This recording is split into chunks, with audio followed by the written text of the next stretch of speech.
For the second straight day, the Seahawks are cleaning house salary cap wise as they head towards the start of free agency. I'll be breaking down the decision to release Bryan Mone and what's next at nose tackle for the Seahawks here on our bonus edition of Locked On Seahawks. You are Locked On Seahawks, your daily Seattle Seahawks podcast. Part of the Locked On Podcast Network, your team every day.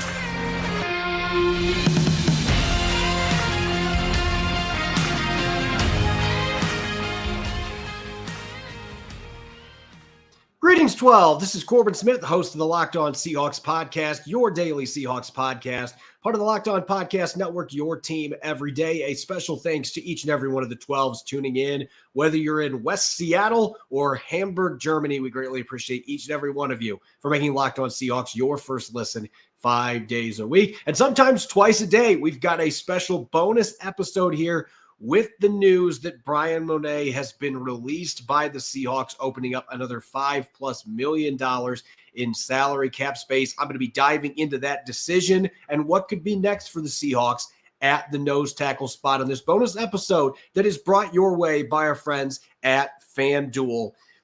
Get buckets with your first bet on FanDuel, America's #1 sports book, because right now new customers get $150 in bonus bets with any winning $5 bet. That's $150 if your bet wins. Bet on all your favorite NBA players and teams, whether it's quick bets such as who's going to make the first basket of the night, live same-game parlays including Steph Curry and Klay Thompson each scoring 25 points for the Warriors, or exclusive props such as when the lowly Wizards will win their next game, and more. Just visit FanDuel.com/lockedon and shoot your shot. FanDuel, official sportsbook partner of the NBA. You're listening here to a bonus edition of Locked On Seahawks. Second straight day that John Schneider and company have been busy cleaning up the books salary cap wise. Yesterday, Quandre Diggs, Jamal Adams, Will Dissly all being outright released to open up a bunch of cap space. Today, defensive tackle Bryan Mone being the latest cap casualty. And this one was an expected move as long as Mone was able to pass his physical. And based on my understanding, that appears to be what happened, because this is an outright release.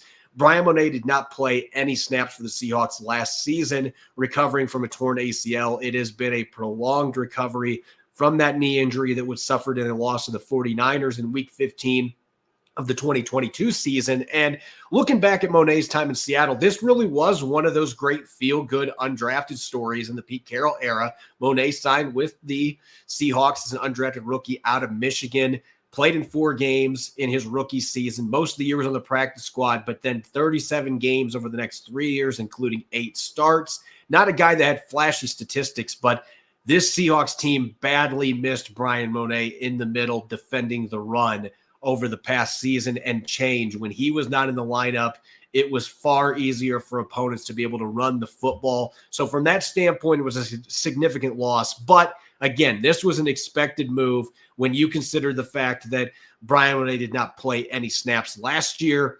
The 2-year extension he signed in June 2022, he ultimately is not going to play a single down on that 2-year $12 million extension. Won't play any snaps on that. I do think that there is an outside chance. It depends on where Bryan Mone's health is at, but I think there's an outside chance that he could be later in free agency, potentially brought back, depending on what the Seahawks do at that position, at a much cheaper deal.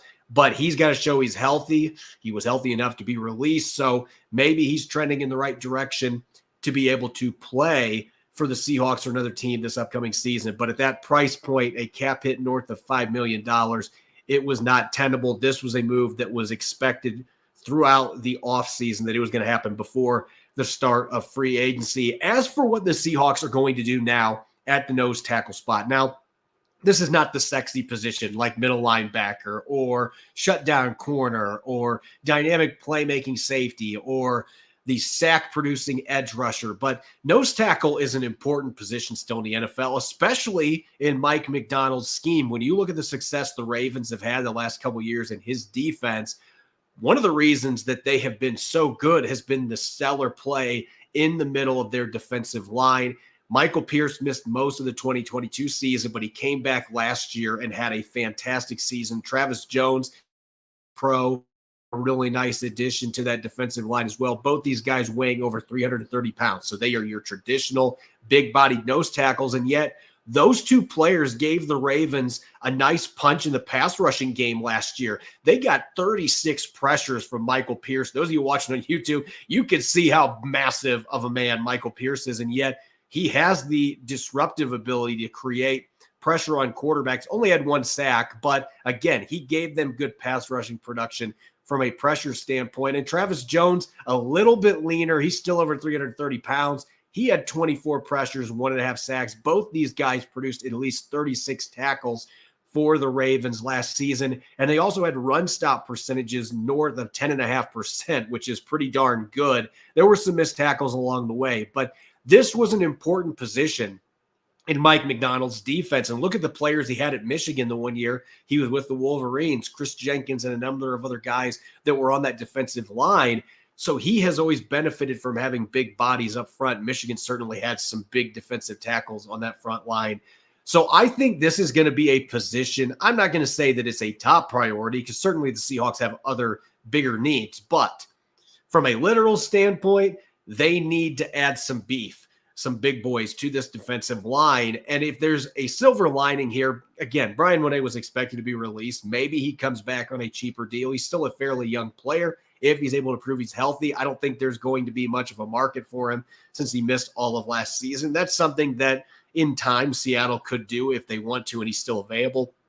Let's come back to the Seahawks. But there are a couple names on the free agent market that immediately jumped out to me for different reasons as potential starters at a nose tackle spot for the Seahawks. The first one being Jonathan Hankins. Now, he's an older player, 31 going on to 32. Seattle's had a lot of success over the years, though, with older defensive tackles. And Hankins is coming off a really fine season in Dallas. He had a career-high 3 sacks for the Cowboys, started 14 of the 15 games that he played in. Another 330-plus pound behemoth in the middle. Has a history of being a space plugger that also is athletic enough that he can occasionally get some pressure, some sacks on the quarterback. He played for new defensive coordinator Adden Durde with the Cowboys last year. And so there would be that familiarity with the defensive coordinator. He fits the mold of the nose tackles that Mike Macdonald had during his time in Baltimore. Big bodies that still were athletic enough to be able to play more than the early downs if needed. Could move around a little bit in the line. Jonathan Hankins provides that flexibility while being a guy that primarily is going to play at the A gap, especially at this point in his career. A lot of head-ups on centers as well. But he's got that relationship with Adden Durde that it would make some sense. And he played for $1.3 million last year. I don't think anybody's going to be rushing to pay him more than that because he's generally a run-stuffing nose tackle. Those guys are fairly affordable. So if they could get him for the same contract there, I think that that would be a great fit to replace Bryan Mone in the middle. And one other player to keep an eye on within the division, and this is one of my co-host Rob Rang's favorite prospects from several years back. He kept mentioning Leyfotu as somebody coming from Utah. He thought the Seahawks would have interest in bringing in. And Fotu now has played 4 years in the league. He's been pretty durable for the Cardinals. Not a guy that's going to give you a ton of pass rushing contributions, but he had 2.5 sacks last year for the Cardinals, 7 pressures, had 5 tackles for loss. So there's some disruptive capabilities there for the former Ute. And run stop percentage, not as good for these guys as the 2 Ravens defensive tackles, but nonetheless, both these players have experience in the league. The Seahawks know Leyfotu from his time with the Cardinals the last 3 years. So I think from that standpoint, you're looking at 2 players that are at different stages of their career, and yet they both could have a significant impact without breaking the bank, being signed, in free agency. So I think those are 2 names to watch out for. As for the draft, this is not a draft where there are very many big body defensive tackles. There's not many of those 330-plus pound guys. With that said, T'Vondre Sweat is over 360 pounds, and for his size, is a phenomenal athlete, had great college production. He's somebody that could go as early as the late first round in this year's draft. I'm pegging him right now as a second-round pick. Seattle doesn't have a second-rounder, but if they trade down, T'Vondre Sweat could be somebody that would make sense because he can play more than a nose tackle position. He has pass rushing upside for 360 plus pounds, he is a rare athlete. So T'Vondre Sweat would clearly be head and shoulders above all the other nose tackles out there. And McKinley Jackson for Texas A&M, not as big, a little over 320 pounds, but he is also really athletic and has disruptive playmaking abilities, can play that nose tackle spot, can slide to the 3-tech 4-eye if need be, and he has shown flashes of dominance in his college career in the SEC. So those two players, they are the clear standouts as far as nose tackle prospects.